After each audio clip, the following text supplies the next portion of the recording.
shuti yanjye wowe uneze amatwi, nta kintu kinanira Imana mu gihe cyashyizweho. Nubwo ubona utagize umugisha wo kwiga amashuri, ndahanurira ubuzima bwawe nk'uko Imana yanyeretse. Nabonye Imana ikugize umuntu ukomeye cyane, nta n'amashuri wize. Mbona abantu bose barimo barakubaha, abakomeye n'aboroheje, abize n'abatarize. Ngiye kubona mbona barimo barakubaha cyane. Numva ijwi rimbwira ngo uriya muntu Imana imuhaye ijambo mu gihugu ndetse no hanze yacyo, ivuganye nawe ngo izabyikorera. Abana bawe babuze ubwenge mu bigo by'amashuri, ariko Imana ibagarutseho kubw'isezerano yaguhaye ry'uko abana bawe baziga. Imana izabyikorera. Nubwo urugo rwawe rugiye gusenyuka, yavuze ko uwo mugabo ari uwawe, ariwe muzabana iteka, ariwe muzasazana. Ntabwo Imana ishobora kwemera ko urugo rwawe rusenyuka. Imana izabyikorera. Nabonye urugo rumwe, ngiye kubona mbona urwo rugo rwatatswe n'abadayimoni benshi. Nabonaga ari nk'ibatayo y'abasirikare, ariko ngiye kubona mbona ni abadayimoni. Ngiye kubona mbona wowe warose inzozi ukabona bakuroze, Imana yaje kunyereka. Ngiye kubona mbona urogewe mu byo kurya. Ngiye kubona mbona neza, mbona uburozi ukimara kuburya mbona urapfuye birarangiye. Imana irambwira ngo nkubwire ngo ube maso mu mpera z'uyu mwaka no mu ntangiro z'umwaka. Imana irambwira ngo yabikweretse kugira ngo ugire amakenga. Nutaba maso, imvura nyinshi cyane, ba bantu bari batwikiwe na rya hema, ya mvura niyabagezeho.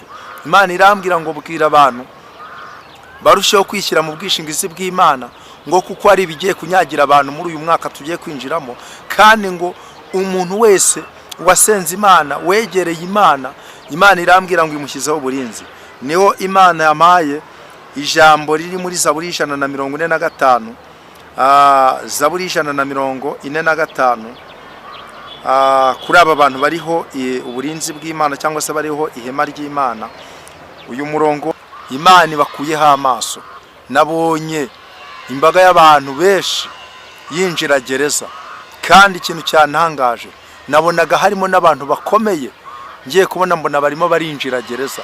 Imana irambwira ngo nuko yabakuyeho amaboko yayo. Kubera iki? Bataye ubwiza bw'Imana bwabavuyeho, barangije batimana, barangije bajya kure y'Imana. Kubera ko wagiye kure y'Imana, niyo mpamvu Imana irekuye ibigiye kukwataka. Yewe wigeze uryama nijoro urota uri muri gereza, none umaze kubibona, aho kugira ngo wishyire mu bwishingizi bw'Imana, ahubwo nibindeba. Ariko ubu butumwa nawe urabwumva, wamenye yuko yisurimo, hari Imana yayigushyizemo. Kuba utubaha Imana, waramenye yuko Imana iriho. Ntabwo bivuze ko Imana itazaguhana, ntacyo uzabona wireguza, kubera yuko n'umupagani ntacyo azireguza. Ubutumwa buratambuka ku maradiyo, bugatambuka ku matelefoni, bugatambuka mu nsengero hirya no hino, bugatambuka ku misozi itandukanye. Ijambo ry'Imana rirahavugirwa, ariko wowe kabinegirije ukumva ntacyo bivuze. Ariko nta kabuza, iyi nkoni y'Imana n'uburakari bw'Imana byorurukiye kuri wowe. Niyo mpamvu nakubwira ngo Imana yambwiye ngo hano imbere igihe kigiye kugera buri muntu wese akenera Imana. Hariho n'abavuze ngo baravuga ngo Imana ngo ntibaho. Bibiliya ivuga iki? Iravuga ngo umupfapfa ngo ajya yibwira ngo nta Mana iriho, ngo barononekaye. Hariho n'abantu basuzuguye abantu b'Imana, babona yuko abantu b'Imana ari indindagizi, ari abantu batagira umumaro, ari abantu babuze ubwenge, ari abantu mbese babuze icyo bakora, barasuzugurwa. Ariko Imana yambwiye ngo ihagurukiye kurwanya. Imana yica kandi gakiza. Nabonye abageni benshi. Imana irambwira ngo uyu mwaka wa 2026 ni umwaka abageni benshi bagiye gusarurwa. Imana irambwira ngo bwira abantu bezwe. Imana irambwira ngo kandi ni umwaka Imana ije gusohoreza abantu amasezerano, ariko kandi ngo ni n'umwaka Imana ije guhoramwo inzigo ku bantu batayumviye, bamaze igihe kirekire babwirwa bakinangira umutima. Imana nabonye hari ahantu nabonaga hari ishyamba ryari riri mu intare. Ijambo Imana ishaka ko umuntu wese ahagararamo. Nimvuga ubu butumwa ntabwo bureba umunyarwanda wumva iki kinyarwanda mvuga, ahubwo burareba n'umurundi wese unteze amatwi, bukareba n'umuntu uri muri Kongo no mu bindi bihugu byaba ibya hafi n'ibya kure, kuko Imana yambwiye ngo igiye gutambagira isi, kandi ngo yaba umuzungu n'umwirabura bazamenya yuko Imana itambagiye. Nabonye Imana igera mu bihugu bikomeye, kandi ngiye kubona mbona n'abakomeye bamenye ko Imana inyuze muri ibyo bihugu.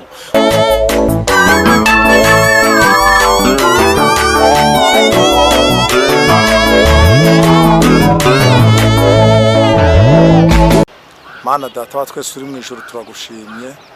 Izina ryawe niryubahwe, ubwami bwawe bose ibyo ushaka biho nk'uko bibaho mu ijuru. Tugushimiye ko wabanye natwe kugera muri isi mpera z'uyu mwaka, waraturinze ibyakagombye kudukura mu isi y'ababaho byari bihari, ariko wabaye mu ruhande rwacu. Izina ryawe nirihabwe icyubahiro. Nyemerera rero umwanya tugiye kuganiriza abantu bawe ijambo ryawe, ubane natwe, utugirire neza kandi udushoboze muri byose mu izina rya Yesu, amen. Twihuse reka dusome ijambo ry'Imana dusanga mu gitabo cy'Itangiriro. Igitabo cy'Itangiriro turasoma igice cyaho cya 18 n'umurongo wa 11, twumve icyo hari kutubwira. Haranditswe ngo Aburahamu na Sara bari bashaje, bageze mu zabukuru, kandi Sara ntiyari akijya mu mihango y'abakobwa. Sara asekera mu mutima ati, ko maze gukecura nzanezerwa nnyo kandi umutware wanjye akaba ashaje. Uwiteka abaza Aburahamu ati, niki gishekeje Sara? Akibaza ati, ni ukuri koko nzabyara nkecuye? Hari ikinanira Uwiteka se mu gihe cyashyizweho? Iki gihe cy'umwaka nikigaruka nzakugarukaho Sara abyara umuhungu. Amen. Umaze igihe kinini ufite amasezerano y'Imana, ariko mu buzima bwawe ubona hari ibintu bidasobanutse, ukibaza ngo mbese iyi niyo Mana yavuganye nanjye? Ntabwo ari wowe wa mbere ufite amasezerano. Bibiliya iratubwira ngo isezerano rya Yosefu ryaramugeragezaga. Njya nkunda kubwira abantu, nkababwira ngo hahirwa ibyo uyu mugabo witwa Yesu bitazagusha, kubera ko hari abantu benshi bagenda bagushwa n'iby'uyu mugabo. Yohana ageze mu gihome, yatumye abigishwa be kuri Yesu, arababwira ngo mugende mumubwire ngo mbese niwe cyangwa dutegereze undi. Umubabaro wo muri gereza waramufasha, arareba abona ibyo bintu bidashoboka, kuko icyambere Yohana yari integuza ya Yesu, ni nawe wamubatije. Yiyumvira n'ijwi rivuga ngo uyu ni umwana wanjye nkunda kandi nkamwishimira. Ariko umubabaro wo muri gereza umufashe, umwibagiza rya jwi ry'Imana yumvishe, umwibagiza ikiganiro yagiranye na Yesu, ko yabwiye se aramubwira ati, ni ibi ngibi ni njyewe, ni wowe wakagombye kubinkorera. Ariko Yesu aramubwira ngo emera ubikore kugira ngo dusoze gukiranuka kose. Ariko umubabaro umugezeho yibagirwa ibyo byose. Ndimo nkubwira ngo ube maso, ube maso, ube maso, kuko Satani rimwe na rimwe adutegera mu bibazo, akadutegera mu mibabaro yacu. Buriya ni ukuvuga ngo hari ahantu Satani akunze gutegera abantu b'Imana, mu bibazo, mu mibabaro. Aho hantu ahafatira abantu b'Imana benshi, akabagusha no mu bisubizo na harahategera kuko hari abantu b'Imana basubizwa akababwira ati ubundi se urajya gusenga ubusiki amafaranga urayafite inzu nziza urayifite abana bawe bari kwiga ntibabuze menirivare urajya gusenga se ubundi buri gushaka iki ariko nukuvuga ngo ubuzima ubwari bwo bwose waburimo usabwa kuba hafi y'Imana. Uyu rero Aburahamu na Sara ngo bari bashaje. Bibiliya tubwiye ngo Sara atikijya mu mihango y'abakobwa kubera ko yari amaze gukecura. Ariko bari bafite iki? Amasezerano. Bari bafite iki Imana yabavuzeho. Mu buryo bw'umwuka nawe ushobora kuba umaze cyangwa se utakijya mu mihango y'abakobwa, reka mbibare gutyo. Nimbivuga gutyo uravuga uti ibingibi ni ibireba abantu b'igitsina damu cyangwa se b'igitsina gore, reka mbivuge gutyo. Nawe birakureba mugabo. Bisobanuye ko hahandi uhagaze waravuganye n'Imana, ariko ukareba inzira bizanyuramo ugasanga ntayo. Uri mu kigero cya Aburahamu na Sara. Birashoboka yuko Imana yakubwiye yuko izakugirira neza, ariko uyu munsi uri kureba ineza y'Imana ugasanga nta nzira byanyuramo, ahubwo ugoswe n'ibibazo gusa. Muri izi mpera z'uyu mwaka uri kuvuga uti Imana naragukoreye, none ngiye gusoza umwaka ameze nabi, ngiye gusoza umwaka mu maganya. Ariko Bibiliya tubwiye ngo abamarayika bageze kwa Aburahamu, Aburahamu arabazimanira, arabakira. Bamaze kurya, haleluya, barangije baramubwira bati kindi igihe nk'iki cy'umwaka utaha ntituzabura kugaruka hano, kandi Sara azaba akikiye umwana w'umuhungu. Ngo Sara aho yari yibereye araseka, mu mutima aravuga ati ibyo bintu ntibyashoboka, ibyo bintu ni impossible, ntibishoboka, sinkijya mu mihango. Ubundi umukobwa cyangwa se umudamu utakijya mu mihango ntabwo bishoboka ko aba yabyara. Sara rero nawe yumva yuko ibyo bintu bidashoboka. Kuba Imana yarakubwiye yuko uzatunga ukaba umukire ariko uvuka mu bakene, ntago bivuze yuko kuba mu muryango wanyu muri abakene utazakira. Uzakira kubera Imana. Kuba mu muryango nta muntu wize, ariko Imana ikaba yaragwaye isezerano ry'uko uziga sogondere, kaminuza, ukiga ukametiriza za dogitora ukaziga, nyamara mu muryango nta wize urimo, ntibivuze yuko Imana itazasoza ibyo yavuganye nawe. Kuba umaze igihe kinini abo mwashakiye rimwe n'ubundi bagiye gushyingira, ariko wowe nturaheka, mu nda nta rubuto rurageramo, nyamara Imana iravuga ngo uzabyara, wowe urareba ukavuga uti ese ibintu bimaze igihe kingana gutya bizasohora binyuze mu yihe nzira? Ntabwo bikuyeho ko Imana izasoza icyo yavuganye nawe. Ndimo nkubwira ngo wibarire Imana mu myaka. Ibidashobokera abantu ku Mana birashoboka, kandi iyi Mana dusenga, iyi Mana twizeye na nyuma ya zeri irakora. Hahandi abantu babona yuko ibintu bidashoboka, aho ngaho Imana yerekana yuko bishoboka. Sara rero ngo araseka, ariko ngo aba bagabo cyangwa se aba bamarayika baramubaza bati none niki gitumye Sara aseka? Akibaza mu mutima we ngo mbese koko nzabyara nkecuye? Baramubwira bati mbese hari ikinanira Imana mu gihe cyashyizweho? Shuti yanjye wowe neza amatwi, nta kintu kinanira Imana mu gihe cyashyizweho. Nubwo ubona utagize umugisha wo kwiga amashuri, ndahanurira ubuzima bwawe nk'uko Imana yanyeretse. Nabonye Imana ikugize umuntu ukomeye cyane, nta n'amashuri wize. Mbona abantu bose barimo barakubaha, abakomeye n'aboroheje, abize n'abatarize.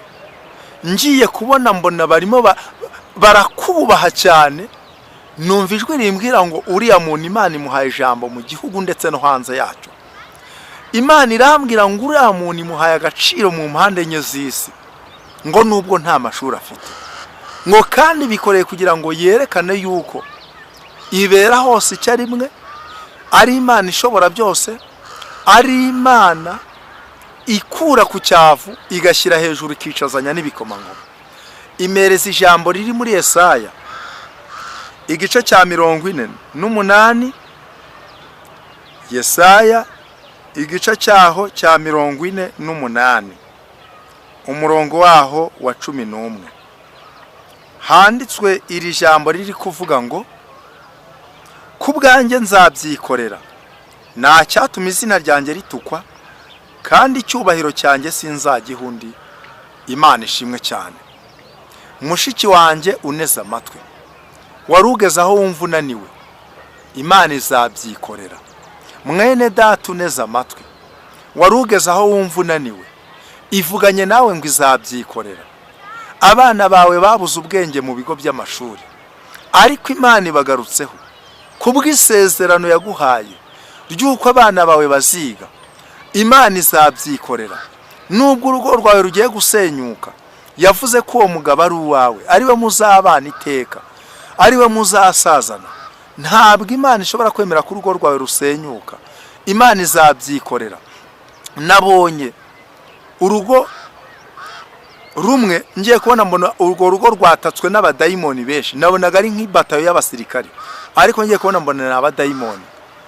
Ngiye kubona mbona wa muntu akimara kubona abadayimoni batatse urwo rugo, arapfukama arasenga. Muri kwa gusenga mbona ijuru ryohereje marayika. Ngiye kubona mbona marayika amanukanye inkota ityaye. Ngiye kubona mbona yicocaguje abadayimoni bose. Ngiye kubona mbona abadayimoni basinziriye guhera, mbona ibyabo birarangiye. Imana irambwira ngo nkubwire ngo amasengesho umaze iminsi usengera urugo rwawe, Imana yarayumvise. Amasengesho umaze iminsi uri gusengera urugo rwawe, Imana yarayumvise. Kandi nongere mvugane nawe, wowe warose inzozi ukabona bakuroze, Imana yaje kunyereka. Ngiye kubona mbona urogewe mu byo kurya. Ngiye kubona mbona neza, mbona uburozi ukimara kuburya mbona urapfuye birarangiye. Imana irambwira ngo nkubwire ngo ube maso mu mpera z'uyu mwaka no mu ntangiro z'umwaka. Imana irambwira ngo yabikweretse kugira ngo ugire amakenga. Nutaba maso ikirozo uzakirya kandi ntabwo uzagikira, kuko nabonye kiguhitanye. Ikimenyetso nguhaye cy'ubu butumwa nuko Imana yakweretse wariye uburozi, urota bakuroze, nawe ubwawe urabyibonera. Imana yambwiye ngo nkubwire ngo ube maso, wirinde muri iyi minsi, kandi umenye ko abo mugendana. Hari ubutumwa mperutse gutambutsa, shyiraho video y'umugabo bita Cabugufi, baciye amaboko yose, kandi abikorerwa n'umuntu w'ishuti ye. Imana irambwira ngo ube maso, wirinde umwana w'umuntu, kuko umwana w'umuntu azwi n'Imana, wowe ntabwo wabasha kumumenya. Imana igufasha cyane, igufiteho umugambi ukomeye, hari byinshi yakuvuzeho. Niyo mpamvu itemera yuko abarozi bagera ku ntego y'ibyo bagambiriye. Imana ishimwe cyane. Nabonye ihema rinini cyane rimanuka ryururuka riva mu ijuru. Ngiye kubona mbona rigeze hano mu kibaya kinini.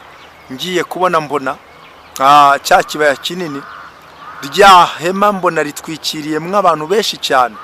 Ngiye kubona mbona rimaze kubatwikira, mbona haguye imvura nyinshi cyane. Ba bantu bari batwikiwe na rya hema, ya mvura niyabagezeho. Imana irambwira ngo bwira abantu barusheho kwishyira mu bwishingizi bw'Imana, ngo kuko ari bigiye kunyagira abantu muri uyu mwaka tugiye kwinjiramo. Kandi ngo umuntu wese wasenze Imana, wegereye Imana, Imana irambwira ngo imushyizeho uburinzi. Niho Imana yamaye ijambo riri muri Zaburi 145, Zaburi 145, kuri aba bantu bariho uburinzi bw'Imana cyangwa se bariho ihema ry'Imana. Uyu murongo waho wa 20 handitswe ngo Uwiteka arinda abamukunda bose, ariko abanyabyaha bose azabarimbura. Imana irambwira ngo abantu bakunda Imana, abantu bakunze Imana, bafite umutima wo gukunda Imana, Imana ibashyizeho uburinzi. Imana ishimwe cyane.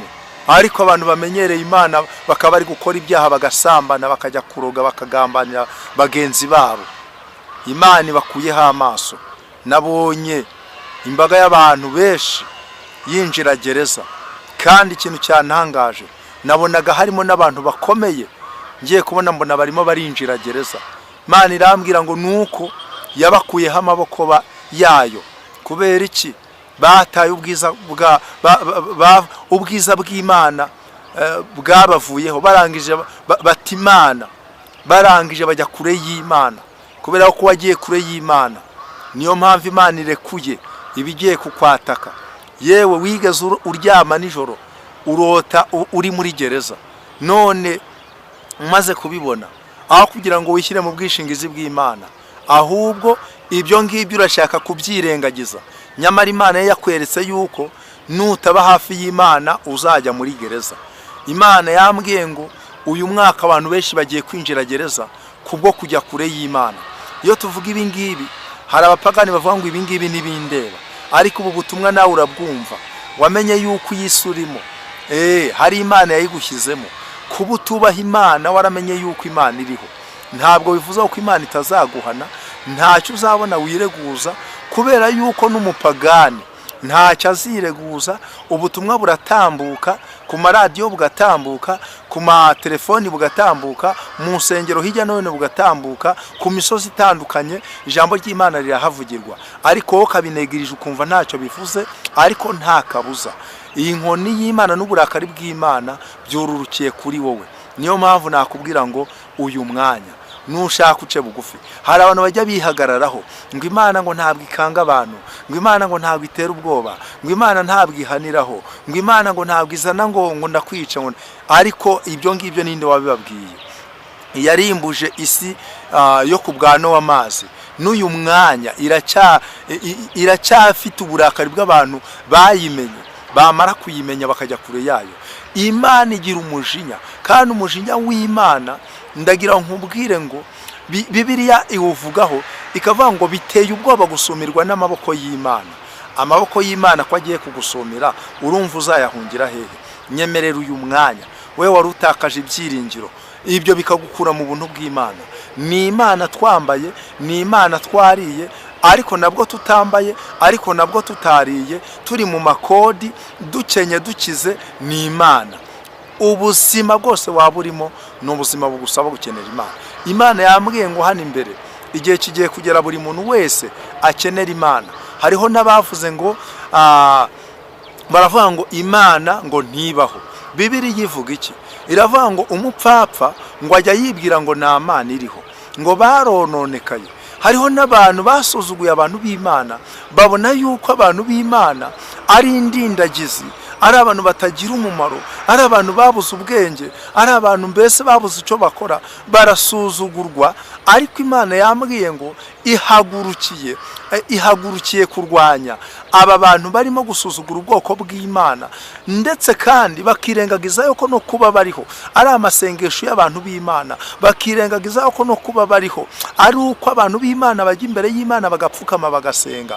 Imana yambwiye ngo irabahagurukiye. Umujinya w'Imana nabonye ubahagurukiye, mbona umujinya w'Imana uhagurukiye abakomeye, mbona umujinya w'Imana uhagurukiye aboroheje. Imana irambwira ngo uburakari bwayo nta hantu muzabuhungira. Imana ije kwerekana yuko ariyo Mana ishobora byose, ariyo Mana iteye ubwoba, ariyo Mana yica kandi gakiza. Nabonye abageni benshi. Imana irambwira ngo uyu mwaka wa 2026 ni umwaka abageni benshi bagiye gusarurwa. Imana irambwira ngo bwira abantu bezwe. Imana irambwira ngo kandi ni umwaka Imana ije gusohoreza abantu amasezerano, ariko kandi ngo ni n'umwaka Imana ije guhora mu inzigo ku bantu batayumviye, bamaze igihe kirekire babwirwa bakinangira umutima. Imana nabonye hari ahantu nabonaga hari ishyamba ryari riri mu intare. Imana idufashe kumva ubu butumwa. Ngiye kubona mbona za ntare ziri muri iryo shyamba, hari uruzitiro ziri gushaka kurenga rya shyamba, ariko zigasanga hari uruzitiro ruzibuza gutambuka ngo zive muri rya shyamba. Ngiye kumva numva ijwi ry'Imana rirambwiye ngo kubera abantu bamaze gusuzugura Imana, bakabona yuko Imana ivuga ibyo itazakora, bakabona yuko Imana itariho, nta n'ikimaze, nta bushobozi ifite. Imana irambwira ngo itegereze rirayerekwa. Ngiye kubona mbona haje abagabo b'abanyembaraga bakuyeho rwa ruzitiro. Ngiye kubona mbona za ntare zivuye muri rya shyamba. Ngiye kubona mbona zimaze kuva muri rya shyamba. Ngiye kubona mbona ziri kona imyaka y'abaturage. Ngiye kubona mbona uwo zigezeho ziri gucoshomera. Ngiye kubona mbona zangirisha ibintu byinshi. Numva ijwi ry'Imana rimbwira ngo umuntu udafite uburinzi bw'Imana, akaba adafite icyo Imana yamuvuzeho, ngo umunsi ziriya ntare zigiye kuva mwari ya shyamba, ngo abantu benshi bazamenyekana bo bari bo, ngo abantu benshi bazakorwa n'isoni, ngo abantu benshi bazatakira Imana ariko ntizabumvira. Imana irambwira ngo bwira abantu b'abanyabwenge uyu mwanya begera Imana bezwe. Hari ijambo nakunze mu gitabo cy'umuhanuzi Yesaya ibice 55 kuwa 7. Hari ijambo rivuga ngo hari ijambo ritubwira ngo nimushaka Uwiteka bigishoboka ko abonwa, nimumwambaza akiri bugufi, umunyabyaha areke ingeso ze, ukiranirwa areke ibyo yibwira agarukira Uwiteka. Ngiyi ijambo Imana ishaka ko umuntu wese ahagararamo. Nimvuga ubu butumwa ntabwo bureba umunyarwanda wumva iki kinyarwanda mvuga, ahubwo burareba n'umurundi wese unteze amatwi, bukareba n'umuntu uri muri Kongo no mu bindi bihugu byaba ibya hafi n'ibya kure, kuko Imana yambwiye ngo igiye gutambagira isi, kandi ngo yaba umuzungu n'umwirabura bazamenya yuko Imana itambagiye. Nabonye Imana igera mu bihugu bikomeye, kandi ngiye kubona mbona n'abakomeye bamenye ko Imana inyuze muri ibyo bihugu, kubera yuko hari abantu bishingikirije ku bapfumu, hari abantu bishingikirije ku burozi bwabo, hari abantu bishingikirije ku mbaraga z'imyuka mibi. Nabonye imbaraga z'Imana zimanutse, ngiye kubona mbona abantu bose bubaraye nko muri cya gihe cya Eliya, ubwo abantu bose bubararaga bakavuga bati tumenye neza yuko Uwiteka ari we Mana. Igihe kirageze abantu bamenye yuko Uwiteka ari we Mana, kuko abantu basuzuguye Imana bageza ku rugero rwose rwo kubahuka Imana, ndetse bubahuka n'abantu b'Imana, ndetse bavogera ubwoko bw'Imana. Ariko kandi Imana yangereranyije ibyabaye mu gihugu cya Egiputa. Imana irambwira ngo wibuke ibyago 10 byabaye mu gihugu cya Egiputa kubwo kutumvira icyo Imana ivuga. Imana irambwira ngo wibuke ibyabaye n'ubundi ku bana b'ifura mu gihugu cya Egiputa, wibuke ibyabaye ku matungo yo muri kiriya gihugu, wibuke ibyabaye ku nyanja itukura. Imana irambwira ngo kubera yuko abantu bamaze kubona yuko Imana itagishoboye, nayo ngo igiye kubereka ubushobozi bwayo. Nabonye ibihe bihinduka hano imbere twerekera, kandi bigahindukirana abakomeye n'aboroheje. Ngiye kubona mbona abantu benshi cyane barimo baravuga ngo rwose Mana turengere, Mana turengere. Imana irambwira ngo yabahaye igihe, ariko igihe bagipfusha ubusa. Imana irambwira ngo igihe kigiye kugera umuntu wese atabaza Imana, kandi yaba umuzungu n'umwirabura bazatabaza Imana, ariko uw'Imana yahaye igihe akagipfusha ubusa. Imana irambwira ngo muri ico gihe Imana ntizamwumvira. Jambo ry'Imana mu gitabo cy'Imigani riratubwira ngo nzagukina ku mubyimba ibyo watinyaga bikugezeho. Ariko ndagira nkubwire ngo muntu w'Imana uneze amatwi, Imana irabizi yuko abantu b'Imana muri iyi minsi babayeho nabi. Abantu b'Imana bari ku munzani muri iyi minsi, abantu b'Imana bari kuri tekeri, ariko Imana yambwiye ngo igiye gushyiramo ikinyuranyo. Komeza urwane intambara nziza, wihanganire ibikugerageza, wihanganire ibitutsi by'abaturanyi, wihanganire abakurwanya bose ngo ntabwo ukorana n'Imana, wihanganire abagusebya. Ariko ndagira ngo nkubwire ngo Data wa twese yambwiye ngo agarutse ku bwoko bwe, kandi agiye kubugirira neza. Kandi nongere nkubwire ngo wowe uneze amatwi uri mu gihugu cyo hanze, urukurira ngo Imana yanyimye urubyaro, Imana yambwiye ngo usenge cyane, irashaka gusohoza isezerano ryawe muri uriya mwaka. Nabonye uriya mwaka hari abantu bari mu bihugu byo hanze, ariko mbona n'abandi bantu bakeya bari mu gihugu cy'u Rwanda basohorejwe amasezerano yo kubona urubyaro. Imana irambwira ngo babwire ngo nabo bagiye guheka, kandi nk'uko Imana yahaye Sara umwana ageze mu zabukuru, harimo n'abantu bari bageze mu zabukuru, ariko nabonye Imana ibibukiye mu zabukuru nk'uko yibutse Sara. Imana irambwira ngo mbabwire ngo izabyikorera, nta kizatuma izina ryayo ritukwa, ahubwo Imana izabikora kugira ngo izina ryayo rihabwe icyubahiro. Ngiye kugusengera Imana, ariko ukomere ku Mana yawe, unamba kuri shebuja niwe uzashimwa, kandi ukunda Imana niwe umenywa nayo. Ni ukuri nutajya kure y'Imana, Imana izakugirira neza nshuti yanjye. Reka dusenga Imana. Nyiringabo Imana, ndagushimye kubw'uyu mwanya umpaye ijambo rikomeye cyane ryo kubwira ubwoko bwawe, nanjye ndaritambukije. Abazakurikirira ijambo bazahabwa umugisha, kandi uko uvuze Mwami Imana ari abari kure yawe bakumva ubu butumwa, uzabaho umutima uciye bugufi bakugarukire. Ari abantu Mwami Imana batinze mu butayu bacyumva ijambo ryawe bazakomere, kandi bazakomezwe n'iri jambo. Kandi Nyiringabo Imana, ni ukuri ndasenze kugira ngo ubutumwa butambutse buzakomeza abari mu Rwanda no mu bindi bihugu, kandi izina ryawe rizakomeze guhabwa icyubahiro. Nanjye umugaragu wawe ukomeze ungiriye neza, unyagurire imbago yicano Amakuru y'Ijuru TV. Ni ukuri yabayeho ku bwawe. Iyo utansanga mu bicuku bya nijoro ngo umbwire ngo nyifungure, ntabwo ibiriho. Ariko Mwami, ndasenze kugira ngo ukomeze kuyishyigikira, kandi Nyiringabo Imana, ibitangaza byawe bikomeze gukorwa. Mwami Imana, abarwayi bakire, abafite ibigeragezo n'intambara ukomeze kubiyereka mu butabazi bwawe. Niko senza nizeye kubikoze kubw'izina ry'Umwami wacu Yesu Kristo. Amen, amen. Imana Data wa twese ibaho umugisha. Ndabakunda. Shalom, shalom.